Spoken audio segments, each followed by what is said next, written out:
Ինչ կապ ունի սոլֆեջոն ցիտրուսների հետ։ Ինձ համար կապ ունի։ Եկեք տեսնենք։ Ինչպես գիտենք, եռահանջումները բաղկացած են մեծ եւ փոքր տերցիաներից։ Եթե առաջին տերցիան մեծ է,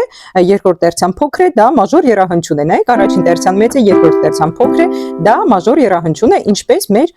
ցիտրուսների դեպքում։ Եթե առաջին տերցիան փոքր է, հետո նոր մեծ տերցիա է, ուրեմն սա կլինի մինոր եռահանջում։ Ահա, առաջին տերցիան փոքր է, երկրորդ տերցիան մեծ է, առաջին փոքր է, երկրորդը մեծ։ Սա մինոր եռահանջումն է։ Մենք ունենք նաև մեծացրած եռահանջում, որը բաղկացած է երկու մեծ տերցիաներից, երկու մեծ ցիտրուսներից։ Եթե երկու մեծ տերցիաներ են, ուրեմն այդ եռահանջումը մեծացրած է եւ ունի շատ կախարդական հնչողություն։ Դոմին մեծ տերցիա է, մի սոլ դիեզը եւս մեծ տերցիա է։ Սա երկու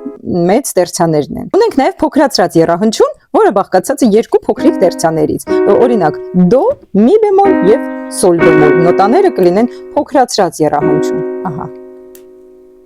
Սա փոքրացրած եռահանջումն է։ Կրկնենք։ Եթե առաջին տերցիան փոքր է, երկրորդ տերցիան մեծ, սա մինոր եռահանջում է։ Առաջին տերցիան մեծ է, երկրորդ տերցիան փոքր, սա մաժոր եռահանջումն է։ Եթե առաջին տերցիան մեծ է, երկրորդ տերցիան էլ է մեծ, ուրեմն սա մեծացրած եռահանջումն է։ Եթե առաջին տերցիան փոքր է, երկրորդ տերցիան էլ է փոքր, սա փոքրացրած եռահանջումն է։ Կոմենտարիայում գրեք, թե որ եռահանջումներն եմ ցույց տալիս։